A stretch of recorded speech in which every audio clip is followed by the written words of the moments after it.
This presentation will describe the process deliberated as a new middle school principal was tasked with reallocating the budget to meet the needs of a change in student population. To note in this presentation, the school being used as the model for the budget is a school in a wealthy county in Northern Virginia. In this county, the schools are not site-based, thus not having the autonomy to make staffing decisions. What will be explored over the next several slides is what the current budget looks like, how it is managed at the school level, and how communication, when consideration of adding staff, is needed from the beginning of the process. The budget presented today represents the allocations for the 2019-2020 school year. Considerations for each item are based in the budget provided by the school division, with some programming receiving funding based on per pupil enrollment. Flexibility within instructional funds has been made by department and/or program so as to consider resources required to enhance student learning for items to support instruction. Beyond what is provided by the school division, local consideration is prioritized on how to meet the needs of all learners. The current budget shows subject codes and breakdowns of specific line items. The most flexibility within the current budget exists within 6720 instructional materials. This is the area where distribution to different areas of the school can be used in direct support of student learning and instructional needs of teachers.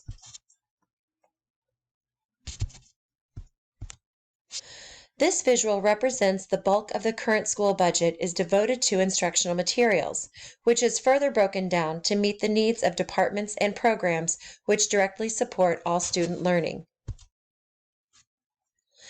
Here is our current situation. Our school is requiring reallocation of funds to meet the needs of learners joining our school community. We had a large number of limited English speakers and non-English speakers recently enroll in our building when their families relocated to our area. To meet the needs of these learners, the following adjustments to our current school budget have been made. Current enrollment of our school's ELL population is represented on this slide.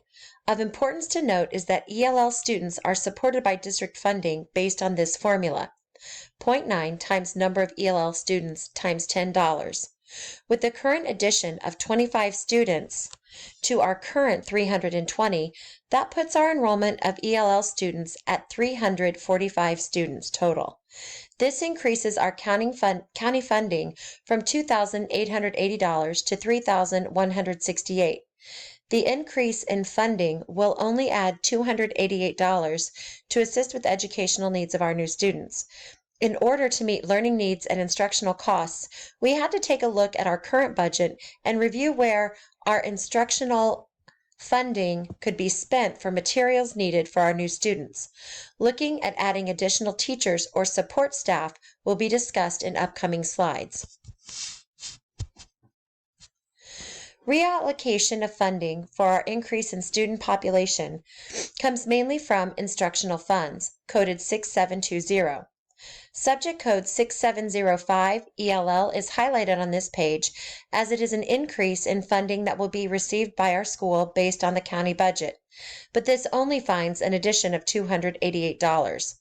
Prior to students arriving, a line of communication was established with central office indicating that once numbers are confirmed for enrollment and students are present, a request for potential increased staffing or ELL support could be made.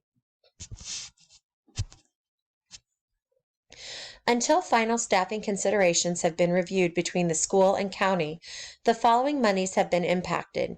From the Instructional Materials Fund, an additional $5,000 has been added to the contingency fund, bringing it to $10,000.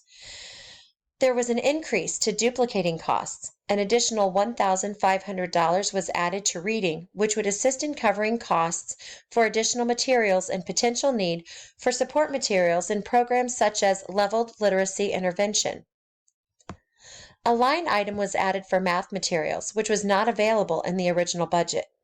Finally, the biggest cost being used from instructional materials is an addition of professional development, which will be provided by current ELL teachers for general education teachers.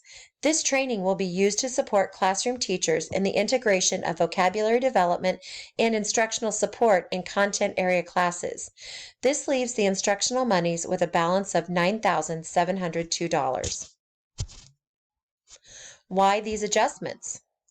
Adjustments to the current budget came from recognition of how the school community could be impacted by the increase in student enrollment. The first priority, as highlighted on the previous screen, was to increase money in content areas where resources will be needed to support our non-English speakers. The largest addition to the budget was a line item for staff development, which would be presented by ELL teachers to general education teachers. The focus would be on strategies and vocabulary instruction within content areas. Additionally, funding would be considered if continued professional development is needed to continue support for our general education teachers. Justification. Here's the bottom line. Is this good for students? Considering that the primary reason schools exist is the education of young people, the majority of the financial resources should go toward the instructional process, namely the teachers and tools for teaching. This quote comes from our class text by Schilling and Tomal. The statement supports the justification of providing additional funding or resources to particular areas in the modified budget. The justification for taking money from one line item and placing it in another is done with the intent that students' needs will be met. The question that drives these decisions should always be, is this good for students? Human resource support. Human resource support considerations have been made by looking at supporting a current staff ELL team with immediate shifts in funding to support purchases needed for materials for instruction. Support also is provided for content area general education teachers by providing funding to support purchase of needed materials for instruction. Continued support is for content areas and general education teachers by providing staff development to incorporate best practices in general education classrooms with students who have limited English. And finally, continued communication with school division monitoring of class sizes and needs to determine if hiring of additional teachers or assistants would be needed. If additional resources were needed or are needed at any time, it would be necessary to use funds from money set aside in the contingency line item. It would also be needed to use a portion of remaining funds left in the instructional materials fund or reach out to our parent-teacher organization. Resources used for this project include the Loudoun County Public Schools website and our Schilling and Tomal text from class.